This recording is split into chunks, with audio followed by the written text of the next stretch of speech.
it's Erika here and welcome back to another Simple Sunday video. Today I am sharing this clean and simple card that I made using one of my favorite dies. So if you want to see how I made this card, then just keep watching.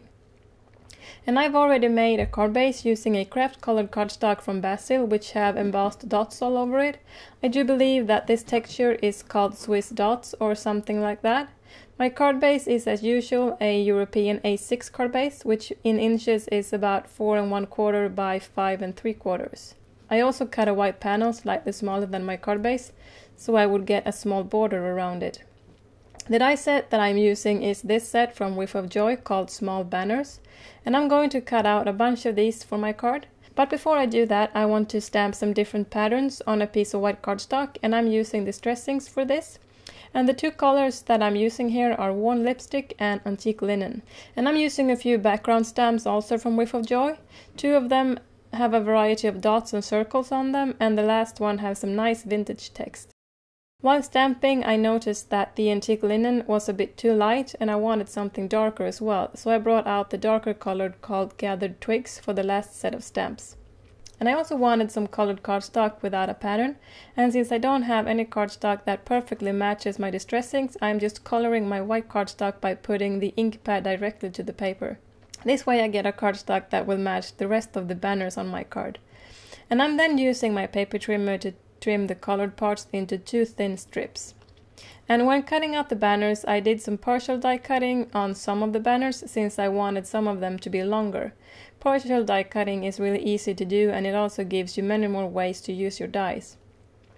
And when all of the pieces were cut out, I took this nail file and just rounded the edges a bit to make it look more like a proper die cut. The die gives a slight embossed edge, and you don't really get this when cutting things with a paper trimmer, but with a file or a sanding block you can easily mimic the embossing the die will give. And I also want the two colored strips to have banner ends so that they will match my die cuts. And an easy way to make banner ends is by cutting a small slit in the middle and then cut from the corner to the end of the slit. This way you get a perfect banner shape every time. You could also use a square punch to do this, which would be just as easy, but I don't have any square punches, so I will do it this way. And when I have all of the banners, I'm quickly placing them on my panel to try and figure out where I want to put them. And then I'm bringing out this hemp twine, and I'm using one of the more craft colored ones for my card. And I'm wrapping the twine a few times around my panel and then tying a knot and securing the twine with a piece of tape on the back. And when I have the twine where I want it, I am just putting back my banners and placing them where I am going to adhere them later. And I don't want them to stick up above the wrapped twine, so I'm using a pen to mark where I need to cut them to make them the right height. And then I'm simply adhering all of the banners with my Tombow tape runner and securing the twine with the tape as well. For some extra embellishment, I'm adding this wood veneer heart from Studio Calico to one of the banners, and I'm adhering that with my glossy accents. This way I know that it will stay in place no matter what. And now it's time for my sentiment, and I'm using a stamp from Whiff of Joy that says "Wishing you the happiest of days." And since this is a rubber stamp, I'm going to use my stamp positioner as usual to make sure that I get the stamped image where I want it. I first thought I would be stamping this in black archival ink, which is also why I'm using this ink for my stamp positioner. But while I was placing the transparency, I realized that a black ink would be too dark, and I just used the darker distress ink that I used on the banners instead. This worked out much better than the black ink.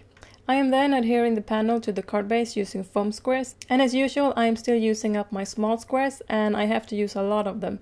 But as soon as I finished up my stash of these, I will get some bigger ones, or maybe even those foam tape rolls that a lot of crafters seem to be using these days.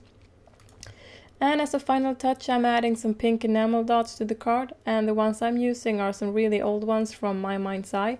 But there are a lot of companies that make enamel dots, and I've tried to find some alternatives for these ones in the supply list below. And that was my card for today. If you liked it, please give it a thumbs up, and don't forget to check back on Tuesday for a new art journal video. And if you have any suggestions on what I should be making in the future, please comment down below, and I'll see what I can do. And thank you so much for watching, and I will see you again next time.